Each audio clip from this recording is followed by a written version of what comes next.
അള്ളാന്റെ ഖുർആനിൽ അള്ളാനെ കുറിച്ച് അല്ല പറയുന്നു റഊഫ്, അല്ല റഊഫാൻ.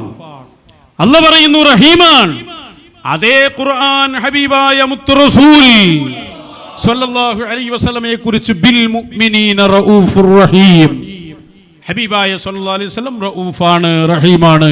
കുഫറായോ ശിർക്കായോ? എവിടെ നിന്നാണ് ഇവർ എഴുന്നേറ്റ് വരുന്നത്? അപ്പൊ ഇവിടത്തെ പഴയ വഹാബിസം, പഴയ ഈ അബ്ദുല്ലാഹിബ്നു ഉബയ്യിന്റെ വാദം സുന്നി ലേബലിൽ ഇവർ കൊണ്ടുവരികയാണ്. ഇത് പഠിപ്പിക്കാനാണ് കഴിഞ്ഞ 1-2 നമ്മുടെ പ്രസംഗങ്ങളിൽ നമ്മൾ മൗലാനയും ഖാലിഖും തമ്മിലുള്ള അതിശക്തമായ ഒരു ഏറ്റുമുട്ടൽ തന്നെ നടത്തിയത്. അതിലൂടെ ഈ കാര്യങ്ങളൊക്കെ ഇപ്പൊ തെളിഞ്ഞു വരികയും ചെയ്തു. വളരെ കൃത്യമായി വന്നല്ലോ. ഇത് ഫസ്റ്റ് ഒരു പാട്ട് വന്നിരുന്നു കാലങ്ങൾക്ക് മുമ്പ്, ഒരു 2024. ആ പാട്ട് വന്ന അന്ന്, അതിന്റെ പിറ്റേ ദിവസമാണെന്ന് തോന്നുന്നു, ഈ നേൽവാദിയായ മുസ്ലിയാർ ഉള്ളാളത്തൊരു പ്രസംഗം നടത്തി. ആ പ്രസംഗത്തിൽ അയാൾ പറഞ്ഞു, ഞാൻ ഒരു പാട്ട് കാട്ടി വരികയാണ്. എന്നിട്ട് അയാൾ പറഞ്ഞു, ഖാലിഖ് എന്ന വിശേഷണം, സൃഷ്ടാവ് എന്ന വിശേഷണം ഒരു സൃഷ്ടിക്ക് പറഞ്ഞാൽ, പടച്ചോൻ എന്നാണ് പാട്ടിലുള്ളത്. പടച്ചോൻ എന്ന് പറഞ്ഞാൽ അതിന്റെ അറബിയാണ് ഖാലിഖ്. ഖാലിഖ് എന്നാൽ അതിന്റെ അർത്ഥം പടച്ചോൻ എന്നാണ്. ഇതൊക്കെ എല്ലാവർക്കും അറിയുന്ന കാര്യമാണ്. അപ്പൊ ആ രൂപത്തിൽ പറഞ്ഞാൽ അവൻ ഇസ്ലാമിൽ നിന്ന് പുറത്താണ്. അന്ന് നടത്തിയ പ്രസംഗത്തിൽ പറഞ്ഞിട്ടുണ്ട്. ഇതാണ് ഇവിടുത്തെ വിഷയം. അല്ലാതെ വേറെ എന്തോ അല്ല. അദ്ദേഹത്തിന്റെ അന്നത്തെ പ്രസംഗം കേട്ടു നോക്കൂ, ആ വിഷയം നിങ്ങൾക്ക് മനസ്സിലാവും. ഒരു പാട്ട് കേട്ടു 2-3 ദിവസം മുമ്പ്. അതിൽ പറയുന്നത് ഹൂ അല്ലാ മടവൂര് എന്ന് പറഞ്ഞിട്ടാണ് പാട്ട്. അതേപോലെ തന്നെ മടവൂര് ആരാ? പടച്ചോനാ. ഞങ്ങളെ പടച്ചോൻ മടവൂരാ. ഇങ്ങനെ പറയുന്നതാണ് കേട്ടത്. ഒരാൾ അള്ളാഹുവിന്റെ സൃഷ്ടികളിൽ ഏത് സൃഷ്ടി ഖാലിഖാണെന്നോ അല്ലെങ്കിൽ അള്ളാഹുവാണെന്നോ ദൈവമാണെന്നോ വിശ്വസിക്കുമ്പോൾ തന്നെ അവൻ ഇസ്ലാമിന്റെ പടിക്ക് പുറത്താണ്. എന്ന് മാത്രം അല്ല, ഇസ്ലാമിന്റെ പടിക്ക് പുറത്താണ് എന്ന് പറഞ്ഞാൽ പിന്നെ അവന്റെ ഭാര്യ അവന് ഹലാലല്ല, അവന്റെ മക്കളുടെ വിവാഹം അവന് പറ്റൂല, അവന് ചെയ്തു കൊടുക്കാൻ പറ്റില്ല. ഇസ്ലാം എന്ന് പുറത്തു പോയാൽ പിന്നെ അവന് ഇസ്ലാമിന്റെ ഒരു സംഗതിയുമില്ല. ഇസ്ലാമിന്റെ മൈതാനിയിൽ അവനെ മറവിയാൻ പറ്റൂല. വിഷയാണ്. ഒരു പാട്ടങ്ങട് പാടിയപ്പോഴേക്ക് അത് എടുത്തുദ്ധരിച്ചാണ് ഇയാൾ പറയുന്നത്. അങ്ങനെ ഖാലിഖ് എന്നത്, ഇനി വേറൊന്നോട് ആരും വിശദീകരിച്ചൊന്നും ഇടങ്ങാറാൻ വരണ്ട. നേർക്ക് നേരെ പേരോട് അത് പറഞ്ഞു കഴിഞ്ഞു. ഖാലിഖ് എന്നത് അതാണല്ലോ ആ പറഞ്ഞ വാക്കിന്റെ നേരെ അറബി. ആ പറഞ്ഞത് ഒരു സൃഷ്ടിക്ക് പറഞ്ഞു കഴിഞ്ഞാൽ ഇസ്ലാമിന്റെ എല്ലാ കാര്യങ്ങളും അയാളിൽ നിന്ന് ഒഴിവായി. ശ്മശാനത്തിൽ പോലും, മുസ്ലിമീങ്ങളുടെ മക്ബറയിൽ പോലും മറവ് ചെയ്യാൻ പാടില്ല. നമ്മളെന്നതിന് മറുപടി പറഞ്ഞു, അതിന്റെ നയം പറഞ്ഞു. ഒക്കെ ഞാൻ അതിലേക്ക് വരുന്നുണ്ട്. ഇപ്പൊ ലാസ്റ്റ് നമ്മൾ അവർക്കൊരു പാഠം പഠിപ്പിക്കാൻ തീരുമാനിച്ചു, ബോധപൂർവം. അതിന് നമ്മൾ കൊണ്ടുവന്ന തൗഹീദ് പഠിപ്പിക്കാൻ വേണ്ടി വന്നൊരു കാര്യമാണ്. ഇവരുടെ ആളുകളെ കുറിച്ച് പല വിശേഷണവും പറയുമ്പോൾ അള്ളാന്റെ വിശേഷണമാണ് പലതും പറയുന്നത്. വാക്കിൽ പിടിച്ചു. നമ്മളവിടെ നിങ്ങളെ പഠിപ്പിക്കാൻ സാബിയത്ത് സൂഫിയ തീരുമാനിച്ചാൽ പഠിക്കുകയല്ലാതെ നിങ്ങൾക്കൊരു നിർവാഹവുമില്ല.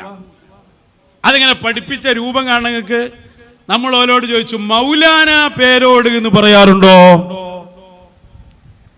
അതുണ്ടെന്ന് പറഞ്ഞപ്പോൾ പാട്ടൊക്കെ നമ്മൾ കേൾപ്പിച്ചു കൊടുത്തു. മൗലാന എന്ന് പറഞ്ഞാൽ എന്താ? എന്റെ രക്ഷിതാവ്. അപ്പൊ അന്ത മൗലാന, അല്ലാ നീയാണ് മൗലാന ഞങ്ങളുടെ. ഹുവ മൗലാന. അതെങ്ങനെ പേരോടിന് പറ്റി? അപ്പൊ കറക്റ്റ് ചോദ്യമാണ് വന്നപ്പോ അയാളുടെ ശിഷ്യനും അയാളുടെ ബിനാമിയൊക്കെ ആയ ഒരു ചങ്ങാതി ഉണ്ട്. എന്താ അവന്റെ പേര്? ഇബിലീസ് മൗലവി. അയാൾ വന്നിട്ട് പറഞ്ഞു, എന്ത് മൗലാന എന്നത് ഞങ്ങളെ ഉസ്താദിനെ കുറിച്ച് പറയുന്നത്, ആ വാക്ക് അള്ളാനെ കുറിച്ചും പറയും പടപ്പുകളെ കുറിച്ചും പറയും. രണ്ടിനും പറ്റിയ വാക്കായതുകൊണ്ടാണ് പറയാൻ കാരണം. ഇതാണ് കേട്ടോ മെയിൻ പോയിന്റ്. രണ്ടിനും പറ്റിയ വാക്കാണെങ്കിൽ പറയാം.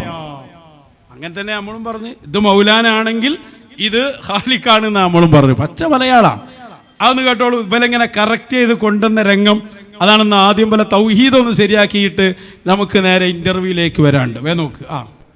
മൗലാന എന്ന പദം അള്ളാഹുവിനെ കുറിച്ച് ഖുർആനിൽ പറഞ്ഞിട്ടുണ്ട്. അതേപോലെ തന്നെ ആ പദം പടപ്പുകൾക്ക് ഉപയോഗിച്ചതും ഹദീസുകളിൽ അടക്കം നമുക്ക് കാണാൻ കഴിയും. എന്ന് പറഞ്ഞാൽ അത് അള്ളാഹുവിന് മാത്രം ഉപയോഗിക്കുന്ന പദമല്ല എന്ന് ചുരുക്കം. പിന്നെയോ ഇപ്പൊ പറയുന്ന ന്യായം എന്താണ്? അന്ന് മതി, അത് അള്ളാഹിനെ കുറിച്ച് മാത്രം പറയുന്നതല്ല. ശരിക്കും മനസ്സിലാക്കണം, വിഷയങ്ങൾ പഠിക്കാൻ ആളുകൾ.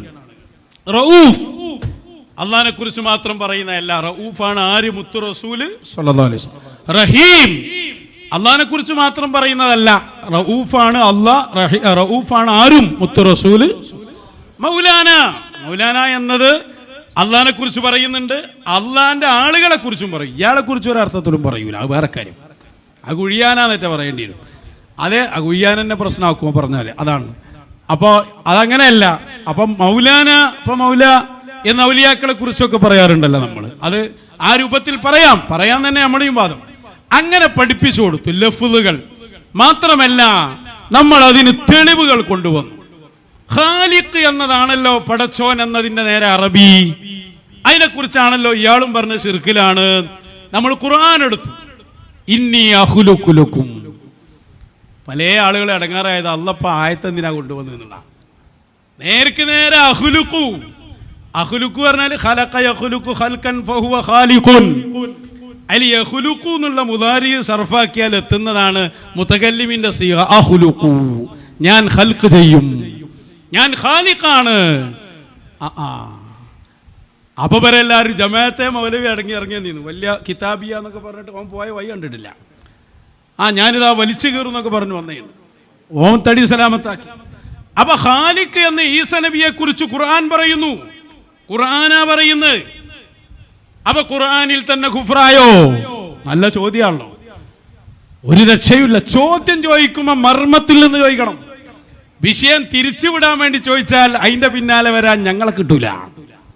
കറക്റ്റ്. ഇവിടെ വിഷയം എന്താ? മൗലാന എന്നത് രണ്ടർത്ഥത്തിൽ പ്രയോഗിക്കും. ആ രണ്ടർത്ഥത്തിൽ ഖാലിഖും പ്രയോഗിക്കുന്നു വന്നാൽ വിഷയം തീരുമാനമായി. അത് ഖുർആനിലുണ്ടോ ഹദീസിലുണ്ടോ? ഖുർആനിൽ തന്നെയുണ്ട്. കഴിഞ്ഞില്ല കഥ. ഖുർആൻ പറഞ്ഞിട്ട് മനസ്സിലാകാത്തതിന്റെ ഇതുകൊണ്ട് AP ഉസ്താദിന്റെ പുസ്തകം തന്നെ നമ്മൾ വായിച്ചു. 60ാം വാർഷിക സോവനീർ. ഇതിൽ പറഞ്ഞു ഇതല്ലേ, അതന്നെ സമസ്ത 60ാം വാർഷിക സോവനീർ. ഇതൊക്കെ കയറി ഒരു ഭാഗത്തായിന്. അപ്പൊ അതില് ലേഖനം, AP ഉസ്താദിന്റെ ലേഖനം നമ്മുടെ തൗഹീദ്. ആ തൗഹീദൊക്കെ എല്ലാവരും ഒന്ന് വായിക്കേണ്ടിയാണ്. നമ്മുടെ തൗഹീദ് അന്ന് എഴുതിയ ആ നമ്മുടെ തൗഹീദ് ഉണ്ടല്ലോ, അതിലെ നമ്മുടെ എന്ന് പറയണമെങ്കിൽ അത് സാവിയത്ത് സൂഫിയക്ക് മാത്രമേ അധികാരമുള്ളൂ കേട്ടോ. സാവിയത്ത് സൂഫിയ പറഞ്ഞാൽ മശായിഖിന്റെ അഹ്ല്, അതെല്ലാ അഹ്ലുയിൽപ്പെട്ടു. ആ കൊറ്റൊന്നാണ്. അപ്പോ നമ്മൾ എവിടെ പറഞ്ഞാലും ഒന്നാണ്. അപ്പൊ ഇതിലെഴുതി അല്ലാഹു റഹ്മാൻ എന്നീ രണ്ട് വിശേഷണങ്ങളല്ലാത്തതെല്ലാം സൃഷ്ടികൾക്ക് പറയാം. അപ്പൊ അതിൽ ഖാലിഖുണ്ട്, റഊഫുണ്ട്, റഹീമുണ്ട്, മാലിക്കുൽ മുൽക്കുണ്ട്, ഹയ്യുൽ ഖയ്യൂമുണ്ട്. ഒടക്കി പ്രശ്നമായി. എന്തേ ഇനിയിപ്പോ? ഇത് തുഹ്ഫയാണ്. AP ഉസ്താദ് അതിനെ മാതൃകയാക്കിയ ഗ്രന്ഥം തുഹ്ഫയിൽ നിന്ന് ഉദ്ധരിച്ചതാണ്. തുഹ്ഫയിൽ അങ്ങനെ പറയുന്നുണ്ട്. അപ്പോ അഖീഖത്തിന്റെ ബാബ് നോക്കിയാൽ കാണാം. അഖീഖ ഇറക്കുന്ന വിഷയം പറയുന്നിടത്ത് പറയുന്നുണ്ട്. അപ്പൊ ഞാൻ പറഞ്ഞു വന്നത്, അപ്പൊ AP ഉസ്താദിന്റെ കിതാബ് വന്നു. മാത്രല്ല പിന്നെ നമ്മൾ ആധികാരിക ഗ്രന്ഥങ്ങളിലേക്ക് പോയി. അപ്പൊ മഹാനായ അബ്ദുൽ കരീമുൽ ജീലി തങ്ങളുടെ കിതാബ് എടുത്തു. അതിൽ ഖാലിഖിയത്ത്, സൃഷ്ടാവുക എന്ന് പറഞ്ഞിട്ട് ആ വിശേഷണം ആർക്ക് കൊടുക്കുന്നുണ്ട്? മുഹമ്മദ് റസൂലുള്ളാഹി സ്വല്ലല്ലാഹു അലൈഹി വസല്ലം. ഉടനെ ആ കിതാബ് ഏറ്റു വന്നപ്പോ ഈ മൗലവി വന്നിട്ട് പറഞ്ഞു ആ കിതാബ് സൂഫിയത്തിന്റെ ആണ്, ഇസ്തിലാഹാകാം. അപ്പൊ അതിന്റെ അർത്ഥം നമുക്ക് തിരിയണമെന്നില്ല, വായിക്കാൻ പാടുണ്ടോ? ശരി, സൂഫിയത്തിന്റെ ഇസ്തിലാഹ് ഉണ്ടാകാം, നമുക്ക് തർക്കമൊന്നുമില്ല. ആ വാക്ക് പിൽക്കാലത്തുള്ള അയിമ്മത്ത് എടുത്തുദ്ധരിക്കുകയും പറഞ്ഞു കൊടുക്കുകയും ചെയ്തു. യൂസുഫുൻ നബഹാനി തങ്ങളുടെ ജവാഹിറുൽ ബിഹാർ എടുത്ത് അതേ സംഭവം നമ്മൾ കാണിച്ചു കൊടുത്തു. മിണ്ടാട്ടം മുട്ടിപ്പോയി. എന്നിട്ട് വന്നിട്ട് പിന്നെ പറയാണെന്ത്? ഖാലിഖ് എന്ന വിശേഷണത്തിന് ഹബീബായ സല്ലല്ലാഹു അലൈഹി വസല്ലം അർഹനാണ്. ഇത് നമ്മൾ പറയിപ്പിച്ചു എന്നതാണ് 2026 ഏറ്റവും വലിയ മഹത്വം. ഇതൊരു വലിയ പഠനമാണ്. അള്ളാഹുവിന്റെ പേരോട് എന്താ പറഞ്ഞ് അല്ലാത്തവർക്ക് ഇത് പറഞ്ഞ കാഫിറാണ്, മറവ് ചെയ്യാൻ വരെ പറ്റൂല എന്ന് പറഞ്ഞിടത്ത് ഹബീബായ സല്ലല്ലാഹു അലൈഹി വസല്ലം ഖാലിഖ് എന്ന വിശേഷണത്തിന് ഇപ്പൊ നമ്മൾ പറഞ്ഞു മലയാളത്തിൽ, അയാൾ പറഞ്ഞ അറബിയിൽ, പടച്ചോന് അതിന്റെ അറബിയ മലയാളം, അതിന്റെ അറബിയാണ് ഏത് ഖാലിഖ്, മലയാളമാണ് പടച്ചോൻ. ഇത് പറയാം, അതിനർഹനാണ് എന്ന് ഇവിടത്തെ ഏറ്റവും വലിയ തൗഹീദിന്റെ വിരുദ്ധരെ കൊണ്ട് നമ്മൾ സമ്മതിപ്പിച്ചു. ആയുധം വെച്ച് കീഴടങ്ങുന്ന ആ ഒരു ദയനീയ രംഗണ്ട്. തൊട്ടിട്ടില്ല, അതിനെ മറുപടി പറയാൻ ആർക്കും കഴിയില്ല. അതൊന്നും എന്തെങ്കിലുമൊക്കെ പറഞ്ഞിട്ട് കാര്യമുണ്ട്, അതൊന്ന് കേൾപ്പിച്ചു കൊടുക്കും. ഉദാഹരണം ശ്രദ്ധിച്ചോ, നബി സല്ലല്ലാഹു അലൈഹി വസല്ലം തങ്ങൾ അസ്സ ജല്ല അഥവാ അസീസ് ജലീൽ എന്ന പേരിനൊക്കെ യോഗ്യനാണ്. എങ്കിലും നബിതങ്ങളുടെ പേര് കേൾക്കുമ്പോ അസ്സ വജല്ല എന്ന് പറയാറില്ല. എന്ന് പറഞ്ഞാൽ അതൊരു തെറ്റിദ്ധാരണ ഉണ്ടാക്കുന്ന വാക്കാണ്. ഖാലിഖ് എന്ന പേര് നബി സല്ലല്ലാഹു അലൈഹി വസല്ലം തങ്ങൾക്ക് അതിനുള്ള അർഹതയുണ്ട്, യോഗ്യനാണെങ്കിൽ പോലും അത് പറയാൻ മുഹമ്മദുർ റസൂലുള്ളാഹ്. ഖാലിഖ് എന്ന പേരിന് മുഹമ്മദുർ റസൂലുള്ളാഹി സ്വല്ലല്ലാഹു അലൈഹി വസല്ലം അർഹനാണ് എന്ന് നിങ്ങളെ കൊണ്ട് പറയിപ്പിച്ചതാണ് ഞങ്ങളുടെ വിഷയം. കഴിഞ്ഞില്ലേ? അപ്പൊ ഇനി നേരെ മൗലാന്റെ അടുക്കാൻ എടുത്തോളി. മൗലാന എന്നത് അള്ളാഹിനെ കുറിച്ച് പറയാം, ആരെ കുറിച്ചും പറയാം, പടപ്പുകളെ കുറിച്ചും പറയാം. ഖാലിഖ് എന്നത് അള്ളാഹിനെ കുറിച്ച് പറയാം, അള്ളാഹുവിന്റെ ഖൽഖായ മുത്ത് റസൂലിനെ കുറിച്ചും പറയാം സല്ലല്ലാഹു അലൈഹി വസല്ലം. രണ്ട് സ്ഥലത്തും അർത്ഥങ്ങൾ വ്യത്യാസമുണ്ട്, അർത്ഥം വ്യത്യാസമുണ്ട്. ഖാലിഖ് എന്ന് അള്ളാഹിനെ കുറിച്ച് പറയുമ്പോൾ ഇല്ലായ്മയിൽ നിന്ന് ഉണ്ടാക്കുക എന്നുള്ള അർത്ഥമാണ്. അത് അള്ളാഹ്ക്ക് മാത്രമാണ്, വേറെ ആർക്കും അതില്ല. ലാ ശരീക ലഹു, അതിൽ തർക്കമൊന്നുമില്ല. അതേ സമയത്ത് രൂപാന്തരപ്പെടുത്തുക, കൈയിന്റെ ഉള്ളിൽ നിന്ന് വെള്ളം പുറപ്പെടുവിക്കുക തുടങ്ങിയ കാര്യങ്ങൾ ചെയ്യുന്നത് കൊണ്ടും അള്ളാഹുവിന്റെ ഖലീഫയായതുകൊണ്ടും ആ അർത്ഥത്തിൽ ഖൽഖ് ചെയ്യുന്നു എന്നത് അഷ്റഫുൽ ഖൽഖ് സല്ലല്ലാഹു അലൈഹി വസല്ലമയെ കുറിച്ച് പറയാം. അതിന്റെ വിറാസത്തായി ഗൗസുൽ ആദമിനെ കുറിച്ച് പറയാം. അതിന്റെ വിറാസത്തായി മടവൂർ ശൈഖിനെ കുറിച്ച് പറയാം. തൗഹീദിന്റെ ഉത്തമമായ രൂപം നമ്മൾ പഠിപ്പിച്ചു അവിടെ. അപ്പൊ ഇത് നമ്മൾ ചോദ്യം ചെയ്തപ്പോ അടുത്ത തവണ അയാൾ പറഞ്ഞു, അത് ഞാൻ മാത്രല്ല പേരോടും പറഞ്ഞിട്ടുണ്ട്. കാരണം അഹ്ലുക്കുലക്കും എന്ന് ഖുർആനിൽ തന്നെ അല്ലേ. അപ്പൊ അള്ളാഹിനെ കുറിച്ച് ഖാലിഖ് എന്ന് പറഞ്ഞ അർത്ഥത്തിൽ പറയാതിരുന്നാ മതി. അതുവരെ അവിടെ പറഞ്ഞു. ഇത് നമ്മളെ പോരാട്ടത്തിന്റെ വിജയമല്ലേ. എന്ത് പറയാനുണ്ട് ഇതിനൊക്കെ? മറുപടി ഒരു മറുപടിയും പറയല്ല. മറുപടി എന്ന് പറഞ്ഞ് വന്നിട്ട് മുഴുവൻ ഒരൊറ്റ വാക്കിലാണ് തൂങ്ങിയത്. അത് ഞാൻ പൊളിക്കാനും പോകുന്നുണ്ട്, കേട്ടോളൂ. പേരോട് ഉദ്ധരിച്ച ആൾ പറയുന്നത്, അത് ഖാലിഖ് എന്ന പദം ഉപയോഗിക്കൽ കുഫറാണെന്ന് പറഞ്ഞപ്പോ തന്നെ ഖാലിഖ് എന്ന പദം ഖുർആനിൽ മറ്റു പല അർത്ഥത്തിലും ഉപയോഗിച്ചിട്ടുണ്ട് എന്നുകൂടി പറയുന്നുണ്ട്. അള്ളാഹു മാത്രമാണ് ഖാലിഖ്, അള്ളാഹു മാത്രമാണ് പഠിച്ചവൻ, അള്ളാഹു മാത്രമാണ് സട്ടാവ്. വേറെ ഒരാൾക്കും ഇവിടെ എന്റെ ഈ കൈവിരൽ ഉയർത്തുന്നത് പോലും അള്ളാഹു സൃഷ്ടിച്ചിട്ടല്ലാതെ എന്നെ കൊണ്ട് സൃഷ്ടിക്കാൻ സാധ്യമല്ല. ഞാൻ അതുമായി ഇടപെടുമ്പോൾ അള്ളാഹു അത് സൃഷ്ടിച്ചു തരണം. അതാണ് സുന്നത്തിന്റെ ആയത്ത്. ഖാലിഖുൽ അഫ്ആൽ, ഖാലിഖു കുല്ലി ശൈ, സർവ്വ സൃഷ്ടികളെയും സൃഷ്ടിക്കുന്നവൻ അള്ളാഹുവാണ്. അതുകൊണ്ടാണ് യഥാർത്ഥത്തിൽ എന്ന് ഞാൻ പറയാൻ കാരണം, പരിശുദ്ധ ഖുർആനിൽ നേരത്തെ ഞാൻ ഓതി അന്നീ അഖ്ലുഖു ലക്കും മിനത് തീരി എന്ന് ഓതി. അതിന്റെ നേരെ അർത്ഥം ഞാൻ കളിമണ്ണിനാൽ സൃഷ്ടിക്കും. അവിടെ ആ സൃഷ്ടിക്കുക എന്ന അർത്ഥത്തിൽ അല്ല, എന്ന അർത്ഥത്തിൽ പറഞ്ഞ ഒരു ഖൽഖ് എന്ന വാചകമാണ്. ഏതുപോലെ അഹ്സനുൽ ഖാലിഖീൻ എന്ന് ഖുർആനിലുണ്ട്, അതിനർത്ഥം അല്ലാത്ത കുറെ ഭർത്തന്മാരുണ്ട് എന്നല്ല. അത് മുസബ്ബിരീൻ, അതേ രൂപപ്പെടുത്തുന്ന പലരുണ്ട് എന്നർത്ഥത്തിലാണ് അവിടെ ഖാലിഖ് എന്ന് പറഞ്ഞത്. എത്ര വ്യക്തമായിട്ട് ഉസ്താദ് വിശദീകരിക്കുന്നത്. ആ വിശദീകരണമാണോ ഞങ്ങൾ കാത്തിരുന്നത്. ഖൽഖ് എന്നതിന് അല്ലാഹ് എന്നതിൽ പ്രയോഗിക്കുന്ന അതേ അർത്ഥത്തിൽ പാടില്ല. അതേ സമയത്ത് പല അർത്ഥങ്ങൾക്കുമായി ഖുർആൻ തന്നെ അത് പ്രയോഗിച്ചിട്ടുണ്ട്. ഏതുപോലെ? മൗലാന എന്നതിൽ പ്രയോഗിച്ച പോലെ. നമ്മുടെ ദൗത്യം പൂർണ്ണം. ഇനി ഒന്നും ഇത് വരാനില്ല, വ്യക്തം, ആർക്കും വ്യക്തം. അഥവാ കുഫർ പറയാൻ പാടില്ല, അതാണ് നമ്മളെ ചർച്ച. അല്ലാതെ അങ്ങനെ മടവൂര് ശൈഖുന എന്ന് പേര് വെക്കുമ്പോഴേക്ക് ഖാലിഖുന എന്ന് പാടും നമ്മളാരെങ്കിലും? അതല്ലല്ലോ ഇവിടെ പറഞ്ഞേ.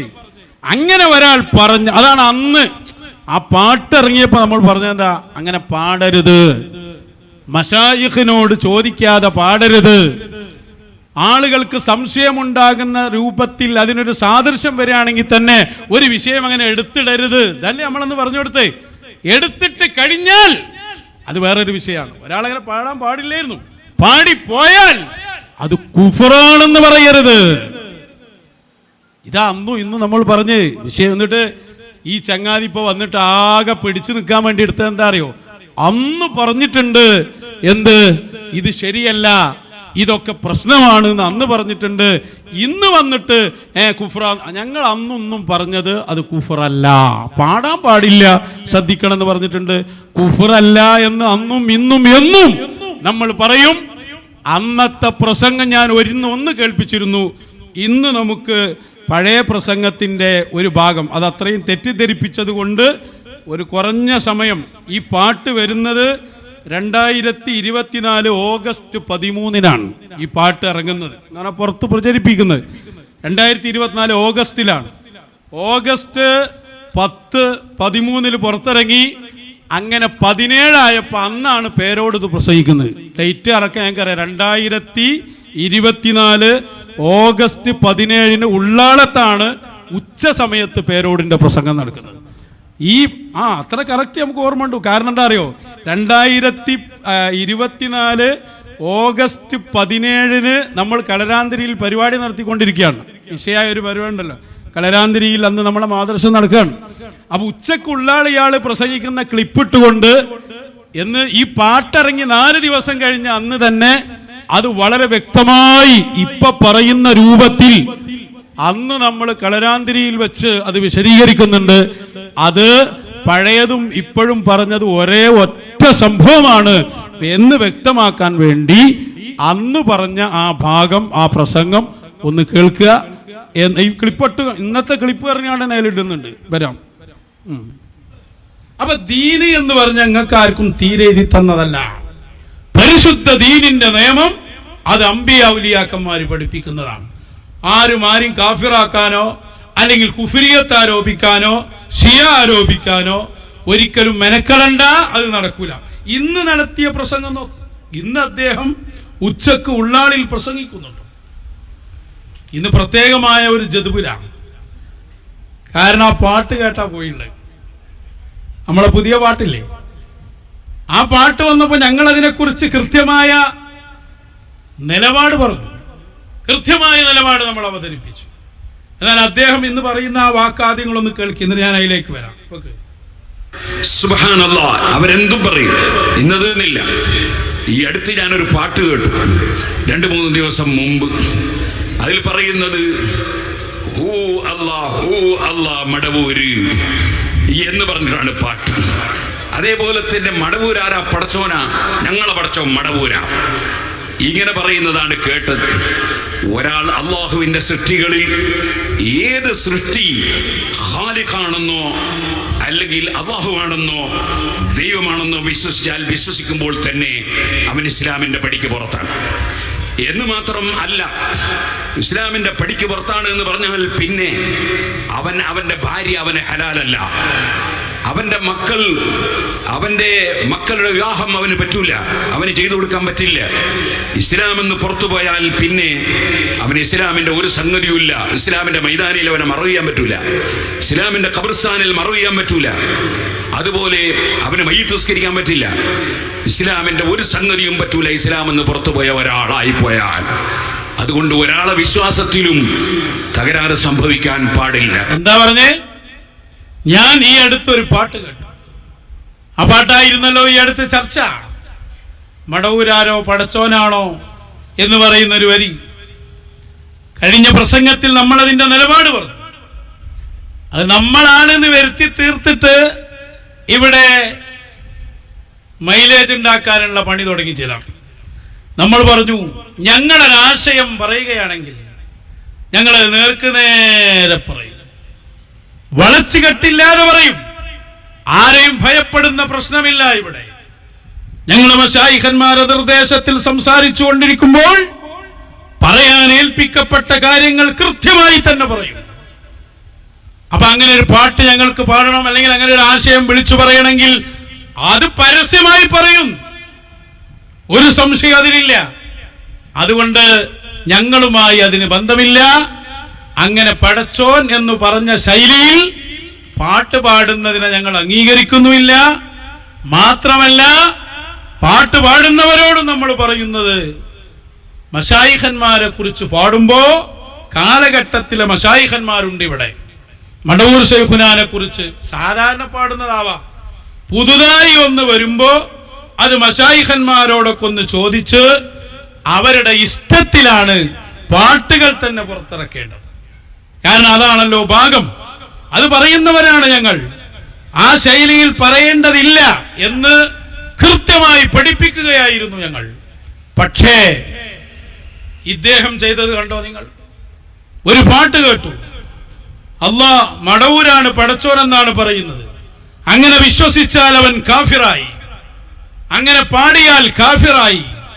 പിന്നെ ഭാര്യ അവന് ഹലാലല്ല, പള്ളിപ്പറമ്പിൽ മറവ് ചെയ്യാൻ പറ്റൂല. എന്താ ഒരു ഉലമാഇന്റെ ബാധ്യത? വലിയ ആലിമിൻ നുഖറ അലാമാത്തുൻ തുറ. ഞാൻ അതുക്കിയ കഴിഞ്ഞ പ്രസംഗത്തിൽ പാടിത്തന്നില്ല. ഉഖ്റവിയായ ആലിമാണെങ്കിൽ അവന് ചില അടയാളങ്ങളുണ്ട്. ഫത്വ എന്ന് പറയുന്ന സംഭവം അത് കണ്ണും മൂക്കൊന്നുമില്ലാതെ അങ്ങോട്ട് ഫത്വ കൊടുക്കലാണ്. എന്താണ് ഇവിടെ വിഷയം? ഒരാളൊരു വാദം വാദിച്ചാൽ ആ വാദത്തിന് അല്ലെങ്കിൽ അവരുടെ ആ വാക്കിന് 100 അർത്ഥമുണ്ട് എന്ന് സങ്കല്പിക്കുക.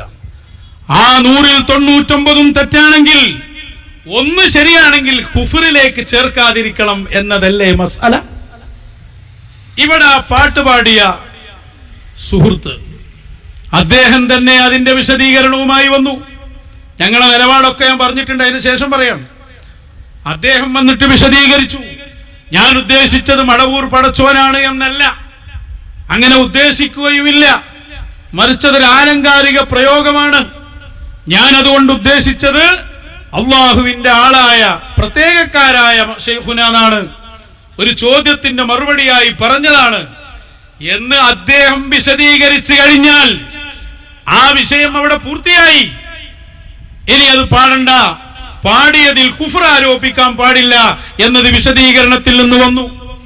ഈ വിശദീകരണമൊന്നും കേൾക്കാതെ, ഈ വിശദീകരണം വന്നതിന് ശേഷവും ആ പാട്ടുപാടിയ ആള് അത് വിശ്വസിക്കുന്നുണ്ടെന്നും കാഫിറാണെന്നും ഭാര്യ ഹലാലല്ലെന്നും പള്ളിപ്പറമ്പിൽ മറവ് ചെയ്യരുതെന്നും പറയാൻ ആരാണ് ഇയാൾക്ക് അധികാരം കൊടുത്തത്? കുഫ്രിയത്ത് ആരോപിച്ച് ആളുകളെ വട്ടം കറക്കാനാണോ തീരുമാനം? വേറൊരാൾ വന്നിന്നല്ലോ ഇടക്കാലത്ത് കുഫ്ര, അത്രയും കൃത്യമായിട്ട് അന്ന് പറഞ്ഞു കൊടുത്തിന്. ഈ രണ്ടും വളരെ കറക്റ്റാണ്. എന്നിട്ട് ഞാൻ അവിടെ ഖലീഫ, അള്ളാഹുവിന്റെ പ്രതിനിധിയാണവർ, ആ അർത്ഥത്തിൽ അവരെ സംബന്ധിച്ച് പറയും, അതൊന്നും ആരും എടുത്തുകൊണ്ടുവരണ്ട എന്നും പറഞ്ഞിട്ടുണ്ട്. അതിന്റെ ഒരു ഭാഗം കൂടി കേൾക്കാം. കാരണം അവർ ഖലീഫത്തുല്ലാഹ്, അള്ളാഹുവിന്റെ ഖലീഫമാരാണ്. എത്ര കൃത്യമാണ് നമ്മുടെ വിഷയങ്ങൾ, പ്രിയപ്പെട്ട സഹോദരങ്ങളെ. അതുകൊണ്ട് ഞാൻ പറയുന്നു, ഒരു പാട്ട് കേട്ടാൽ ആ പാടിയ ആളുടെ ലക്ഷ്യമെന്താണ്, ഉദ്ദേശമെന്താണെന്ന് വ്യക്തമായി അറിയണം, ചോദിക്കണം. എന്നതിന് ശേഷമേ കുഫ്രിയത്തിലേക്ക് ചേർക്കാൻ അധികാരമുള്ളൂ, അല്ലാതെ ആർക്കും അതിന് അധികാരമില്ല. നിങ്ങൾ 2-3 ആൾക്കാരാണ് കൂടി ദീന് കൈകാര്യം ചെയ്യാൻ. ആരാ നിങ്ങളെ ഏൽപ്പിച്ചത്? ഇവിടെ ദീൻ എന്ന് പറഞ്ഞാൽ അള്ളാഹുവിൻ്റെതല്ലേ, വളുഉൻ ഇലാഹിയല്ലേ അത്. അവിടെയാണ് ഞങ്ങൾ പറഞ്ഞത്, അങ്ങനെ ആ പാട്ട് ഞങ്ങൾ ഇറക്കിയിട്ടില്ല, ഞങ്ങൾ അംഗീകരിക്കുന്നില്ല, ആ ശൈലിയിൽ പറയേണ്ടതുമില്ല. പക്ഷെ അങ്ങനെ പറഞ്ഞൊരാളെ കുഫ്രിയത്തിലേക്ക് ചേർക്കാൻ ആർക്കും ഇവിടെ അധികാരമില്ല. കാരണം അത്രയും വ്യക്തമാണ്. നമ്മൾ അന്നും ഇന്നും പറയുന്ന ആശയം ഈ അഹുലുക്കുലക്കും എന്നുള്ള ആയത്തും അന്ന് നമ്മളതിൽ ഓതുന്നുണ്ട്. ഞങ്ങൾ മശായിഖിന്റെ നിർദ്ദേശത്തിൽ പറയുമ്പോ ക്ലിപ്പ് കട്ടുമുറിച്ചിട്ട് അന്ന് പറഞ്ഞതും വ്യത്യാസം ഉണ്ടാക്കാനൊന്നും ഒരു AP ശുജായി ഇവിടെ വളർന്നിട്ടില്ല. ഒറ്റ വാക്കും കൂടി അതില്ലെന്ന് അഹുലുക്കുലക്കും ഓതുന്ന ഭാഗം അതേ പ്രസംഗം, ഇതൊക്കെ ആ ആഴ്ചയിൽ നടന്നതാണ്. എന്താ ഈ പറഞ്ഞ തദ്ബീറും ഖാലിക്കും ഒക്കെയാണ് ഇന്നത്തെ ഉച്ചത്തെ പ്രസംഗവും. പക്ഷെ അതിലൊരു കാര്യം അറിയാതെ പറഞ്ഞുപോയി. ഈസാ നബി അലൈഹിസ്സലാം പറഞ്ഞിട്ടുണ്ട്, അഹുലുക്കുലക്കും ഞങ്ങൾക്ക് പടച്ചു തരും. അപ്പൊ ആ പക്ഷിയെ പടച്ചോനാരായി? ആ ഈസാ. അത് അയാൾ അറിയാതെ പറയുന്നുണ്ട്. അപ്പൊ പിന്നെ അയാൾ പറയാം അത് വേറെ അർത്ഥത്തിനാണ്. അതും വേറെ അർത്ഥത്തിന് വെച്ചാൽ പോലെ കാഫിറാക്കണോ?